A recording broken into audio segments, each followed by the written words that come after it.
Welcome to Coffee with Viking. I am Mike. Cheers.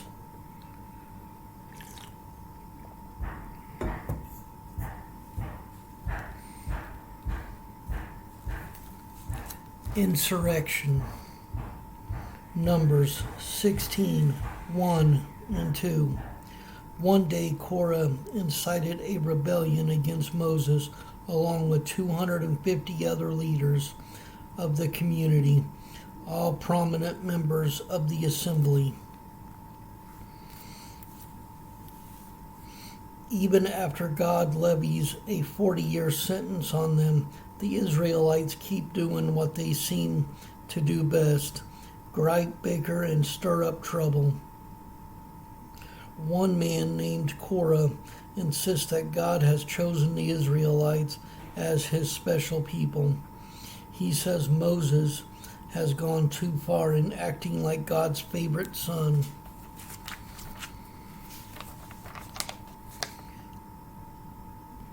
What right do you have to act as though you are greater than the rest of the Lord's people? Korah asked. And that was Numbers 16:3.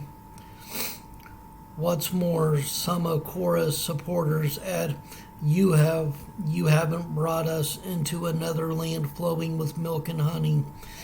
You haven't given us a new homeland with fields and vineyards. And that was Numbers 16:14. Furious, Moses tells the rebel group to come back the next day and present themselves to God. The Lord will decide who should lead the people. God's decision becomes obvious when the ground cracks open in this earthquake-prone region today called the Great Rift Valley. The earth swallows the entire rebel group and region.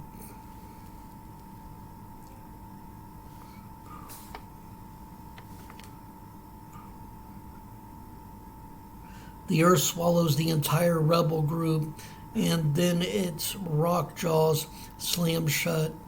All the would-be leaders and their entire families disappear.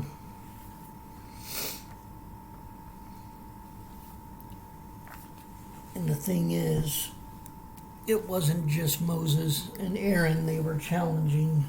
It was God himself. And that's the thing with God is, and I've learned this the hard way too, you don't challenge God. Because you're not going to win. It's a challenge you're going to lose. Because it's one thing God's not able to do is lose. But they wanted leadership, so they challenged the ones that God had chosen and that God spoke with all the time.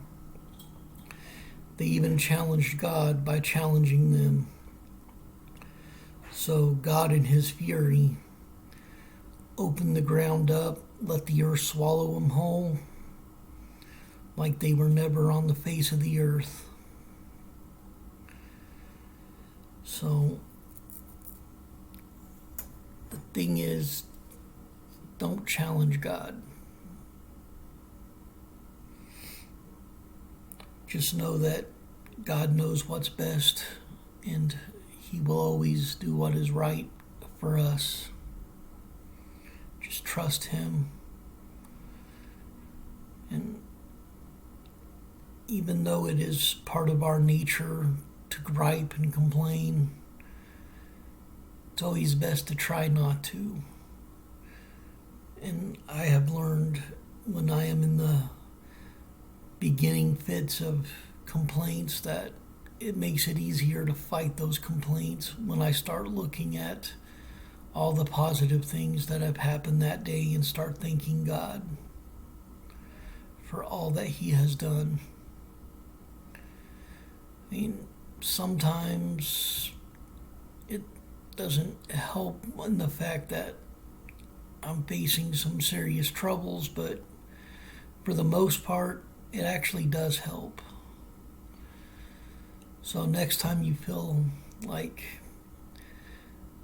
you know, like you have a complaint, start looking at the positive things of the day and start thanking God, see if that helps. Unless it is a serious complaint that should be brought to God's attention without, challenging God, but bringing up a complaint to Him for His help. That's a little bit different, though. That's seeking His help and not just complaining for the sake of complaining.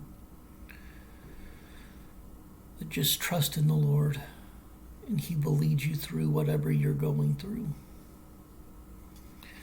Stay blessed. Stay caffeinated.